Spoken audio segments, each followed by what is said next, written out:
नमस्कार दोस्तों, स्वागत है आपका हमारे तक यूट्यूब मंच पर। दोस्तों, जनता दल यूनाइटेड के नेता नीतीश कुमार ने भारतीय जनता पार्टी के शीर्ष नेतृत्व को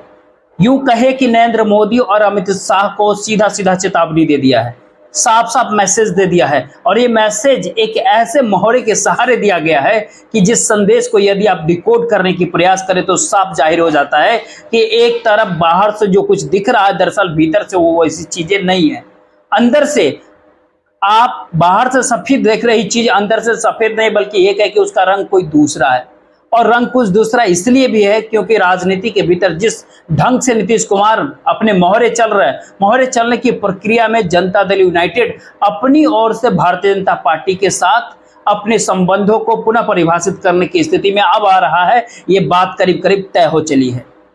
अब इसको किस रूप में देखा जाए कि आखिरकार केसी त्यागी जनता दल यूनाइटेड के जो प्रवक्ता थे वो क्या मोहरा बन गए या प्यादा बन गए, या राजनीति के बिसात पे ही केसी त्यागी को प्यादा बना करके राजा कोई और बन गया। दरअसल राजा बनने का खेल तब से दिल्ली के भीतर शुरू हुआ जब से इस भारत देश के भीतर विपक्ष के सांसदों की संख्या करीब करीब 250 के आसपास हुई, करीब करीब 250 हो गई है। और उस परिस्थिति में जब 25-30 सांसदों के बूते दिल्ली की राजनीति और सरकार जब बदल सकती है तो स्वाभाविक सी बात है कि उस परिस्थिति के भीतर मौजूदा सरकार के बैसाखी बन चुके नीतीश कुमार, नरेंद्र मोदी के बैसाखी बन चुके नीतीश कुमार और चंद्रबाबू नायडू, इन दोनों की अहमियत बड़ी हो गई। तो ऐसे में बढ़ी हुई अहमियत के दौर में स्वाभाविक सी बात है कि चंद्रबाबू नायडू सीधी राजनीति करते हैं, नीतीश कुमार अक्सर टेढ़ी राजनीति करते हैं। वो सीधी राजनीति कभी नहीं करते, बल्कि नीतीश कुमार अक्सर आड़े तिरछे तरीके से, बिल्कुल कहते हैं ना अढ़ाई शतरंज के अंदर अढ़ाई घर की चाल की तरह वो इसी तरह की राजनीतिक चाल खेलते। केसी त्यागी के मामले में भी कुछ ऐसा ही होता है। कहा तो यहां तक जाता है कि केसी त्यागी ने इस्तीफा दिया, निजी कारणों से इस्तीफा दिया, और उसके बाद पार्टी का अपना नया प्रवक्ता नियुक्त करना पड़ा, यानी जेडीयू को। लेकिन केसी त्यागी के निजी कारण तभी क्यों सामने निकल करके आया जब वो इजराइल फिलिस्तीन मामले पर नरेंद्र मोदी सरकार की नीतियों के आलोचक के रूप में विपक्ष के नेताओं के साथ बैठक करते हुए नजर आए। आखिर केसी त्यागी के निजी कारण तभी क्यों सामने आया जब हेमंता बिस्वा शर्मा के बयान पर उन्होंने तीखी प्रतिक्रिया दिया, और केसी त्यागी के निजी बयान तभी सामने क्यों आया जब राज्यसभा का उपचुनाव संपन्न हो गया।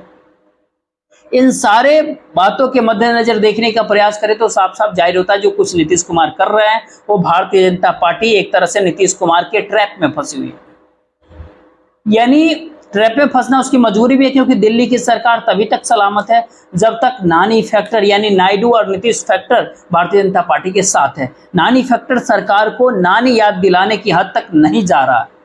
तो ऐसे में नानी फैक्टर का एक अहम हिस्सा, यानी ये कहे कि नीतीश कुमार अब अपनी राजनीतिक चाल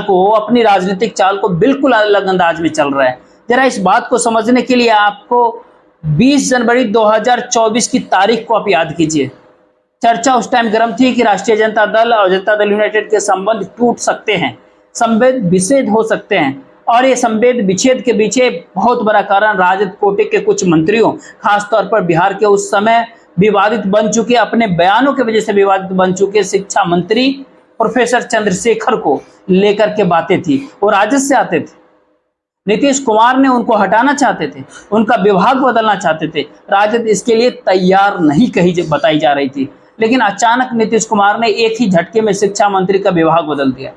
ये 20 जनवरी की बात है, और जब ये विभाग बदला गया शिक्षा मंत्री का, उस समय यह बात मान लिया गया कि अब राजद और जेडीयू के संबंध ठीक हो गए, सारे विवाद खत्म हो गए, सरकार की स्थिरता को ऊपर कोई खतरा नहीं। ध्यान दीजिए, ये 20 जनवरी की तारीख थी पिछले साल। अब इसके 8 दिन बाद, महज 8 दिन बाद 28 जनवरी 2023 के सुबह से क्या हुआ ये आपको पता है कि नीतीश कुमार राजभवन के लिए निकले, इस्तीफा दिया,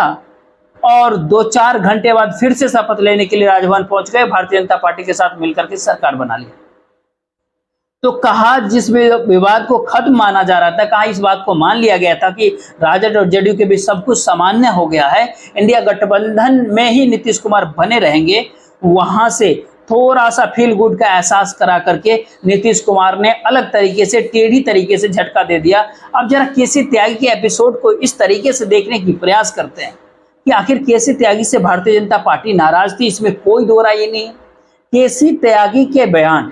भारतीय जनता पार्टी को असहज महसूस करा रहे थे, चाहे इजराइल फिलिस्तीन का मामला हो, चाहे असम का मामला हो, चाहे लेटरल एंट्री का मामला हो, चाहे वक्फ बोर्ड का मामला हो, चाहे ब्रॉडकास्ट बिल का मामला हो। इन तमाम सारे, चाहे इस भारत देश के भीतर धर्मनिरपेक्षता से जुड़े हुए और कोई भी मामला हो, वो मौजूदा केंद्रीय सरकार को असहज कर रहे थे। तो सवाल है क्या ये बयान केसी त्यागी की, सवाल यह है कि क्या केसी त्यागी के बयान सब टोटल निजी थे? नहीं, सारे बयान वही थे जो जनता दल यूनाइटेड की ऑफिशियल लाइन है, जो इस देश के समाजवादी विचारधारा को मानने वाली या मानने का ढोंग करने वाली राजनीतिक दलों का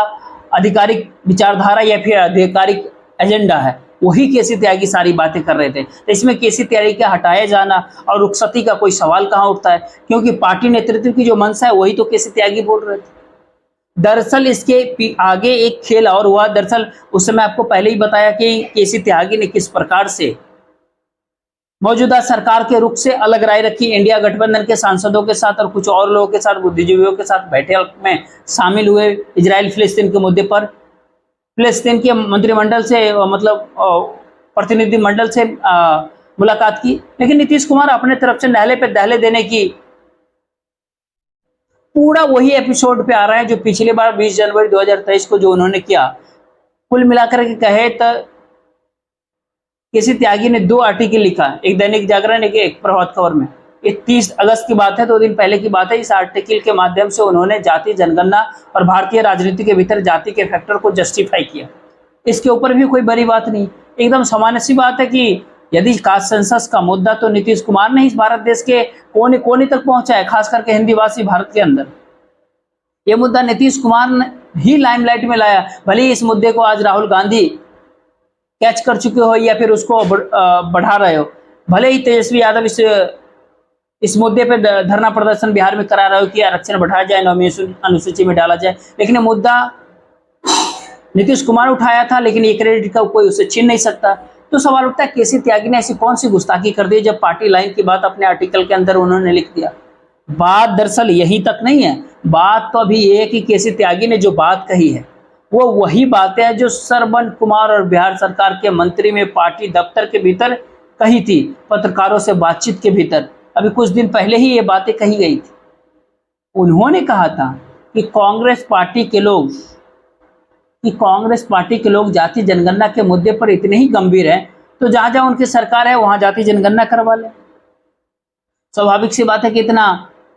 आसान है कांग्रेस के लिए, अगर ये करा देने से नीतीश कुमार की पार्टी उनकी तरफ आ जाती तो इसमें हर्ज क्या है। वैसे भी ऐसे भी कर्नाटक के भीतर जाति जनगणना हो चुकी है, वैसे ही तेलंगाना के भीतर इसी साल फरवरी के महीने में जाति जनगणना को मंजूरी दी जा रही है या दी जा चुकी है, वहां प्रोसेस भी शुरू हो गया। कांग्रेस के पास एक और राज्य है हिमाचल प्रदेश से 68-70 लाख के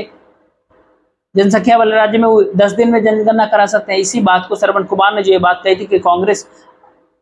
अपने कांग्रेस शासित राज्यों में जाकर जनगणना कराए, तब जाकर के इस बात पर उसकी गंभीरता दिखाई दी। यानी सेम यही लाइन जो दोनों अखबारों में जो केसी त्यागी ने आर्टिकल लिखा था, उन्होंने साफ साफ लिख दिया केसी त्यागी साहब ने कि राहुल गांधी की ईमानदारी, इस मुद्दे पर उनकी ईमानदारी तभी झलकेगी जब कांग्रेस शासित राज्य में वो जाति जनगणना करवाएं। ये बात कहने का मतलब क्या होता है? पहली बात तो राहुल गांधी के लिए एक बेहद आसान शर्त है, 2 राज्यों के भीतर जाति जनगणना हो गई है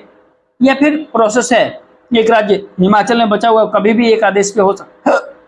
तो इतनी आसान शर्त जो जेडीयू रख रही है कांग्रेस के सामने, दरअसल केसी त्यागी के बयान से और पब्लिक डोमेन में आगे आकर नीतीश कुमार की अगली राजनीतिक लाइन या फिर अगला राजनीतिक कदम या फिर अगली राजनीतिक खेला नीतीश कुमार का क्या हो सकता है। स्वाभाविक से है कि कोई इतने आसान किसी के सामने कोई शर्त रखेगा तो आसानी से इस बात को एक्सेप्ट कर लेगा, उससे अलायंस पार्टनर बन रहे, उसके सरकार में आने की संभावना हो केंद्र में, तो उसको मानने में कोई हर्ज नहीं है और ना कोई नुकसान भी है उसका, क्योंकि नीतीश कुमार के साथ साथ राहुल गांधी इस मुद्दे को पुरजोर तरीके से उठाए तो भला उसके मुख्यमंत्री सुखविंदर सिंह सुक्खू इस बात से क्यों इनकार करेंगे। वही एक बात और इसके साथ जुड़ जाती है कि केसी त्यागी के आर्टिकल के बाद ये बात करीब करीब एक्सपोज हो गई कि कांग्रेस पार्टी और जनता दल यूनाइटेड के बीच नए सिरे से राजनीतिक संबंधों को जोड़ने के लिए कहीं कोई कवायद तो नहीं चल रही है अंदर खाने, जिस कवायद की सार्वजनिक अभिव्यक्ति आर्टिकल के भीतर एक अघोषित टर्म एंड कंडीशन, अघोषित शर्त के माध्यम से केसी त्यागी ने रख दिया। और इस शर्त की पुष्टि कहां से की जाती है, इसको और ज्यादा ताकत कहां से मिलता है, पुष्टि हो या ना हो, ताकत कहां से मिलता है, इस पूरे मामले को ताकत मिल जाता है बिहार के तेजस्वी यादव द्वारा उठाए गए मुद्दे से। तेजस्वी यादव बिहार में राजद की तरफ से धरना प्रदर्शन करा रहे हैं, लॉ एंड ऑर्डर के मुद्दे पर नहीं, बेरोजगारी महंगाई के मुद्दे पर नहीं, जाति जनगणना के बाद जो बढ़ाया गया आरक्षण है हाईकोर्ट ने रद्द किया, पटना हाईकोर्ट ने, उसको 9वीं अनुसूची में क्यों नहीं डाला जा रहा है। पूरे सत्र में वो अनुपस्थित थे विधानसभा के भीतर, और तेजस्वी यादव वो अपने उनके पिता के साथ जो मुकेश सहनी के पिता के साथ जो घटना हुई उसको लेकर के बिहार में राजद कार्यकर्ता ही पूरे तमाम तरह के धरना प्रदर्शन कर रहे थे। बेरोजगारी, महंगाई, गरीबी, मुफलिसी, इन सब को लेकर के तेजस्वी यादव ने आंदोलन कोई नहीं किया बिहार में, आखिर इसी मुद्दे को लेकर के धरना प्रदर्शन क्यों कर रहे थे। तो जो बात केसी त्यागी कह रहे हैं अपने आर्टिकल के माध्यम से, उससे साफ साफ जाहिर होता है कि जनता दल यूनाइटेड कांग्रेस पार्टी के और इंडिया अलायंस के करीब बढ़ रही है, और उसकी एक सार्वजनिक अभिव्यक्ति